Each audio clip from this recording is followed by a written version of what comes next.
Okay, it's time we had a serious discussion.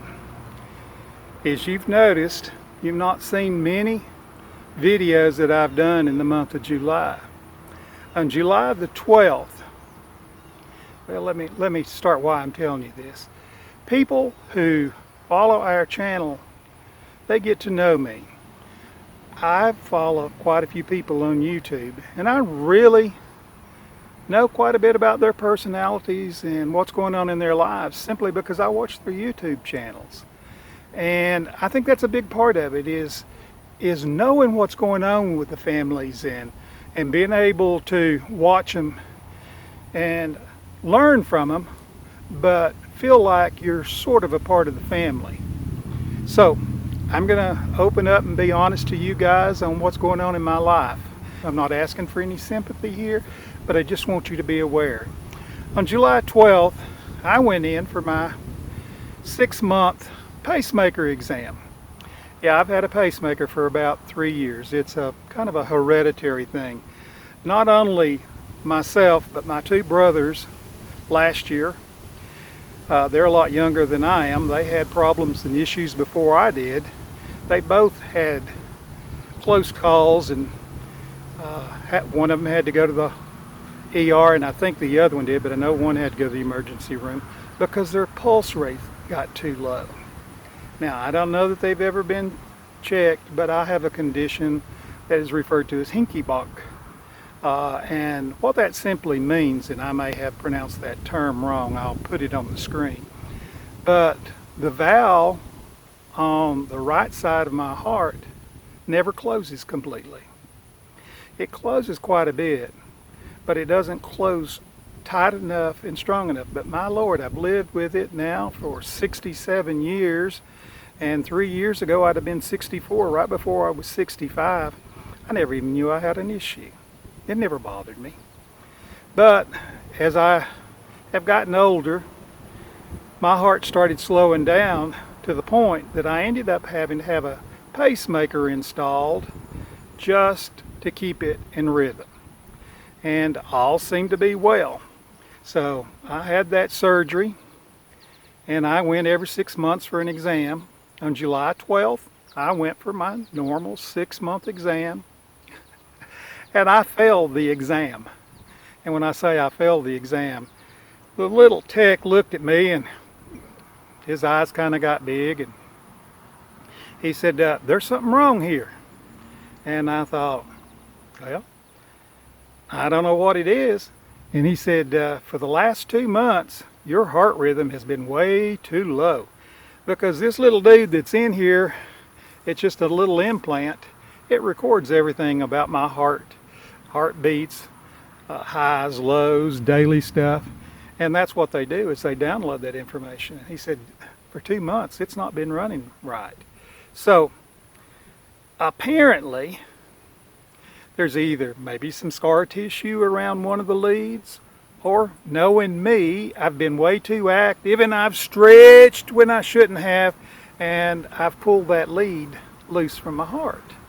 So the quickest they could get me in to see a specialist that deals with the electrical workings on the heart is August 6th. So I'll go on August the 6th to Knoxville, Tennessee. That's the closest specialist of that type, and I'll see where we go from there.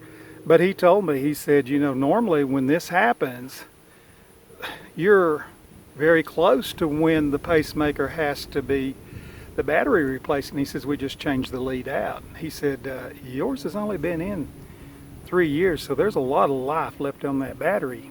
So he said, I'm going to let your cardiologist decide what to do. So the next day, my cardiologist called me. Actually, it was one of the employees in his office, to let me know they were going to try to get me in with this specialist in Knoxville, Tennessee. So I'm having to watch a little bit what I'm doing. They have, the tech adjusted the volts so that my heart is running where it should be, but in my estimation that's caused a little complications. I didn't realize it ran on 1 volt, but it was clicking on 1 volt, and he ran it backwards just to make sure that there was a connection coming in. And I was doing this, that shoulder was jumping up high. And he said, are you okay? I said, yeah, as long as you don't throw that shoulder out of socket. I said, that's pretty powerful. But he actually turned it up to 2 volts, and I'll have that until I go to Knoxville and they make some adjustments there.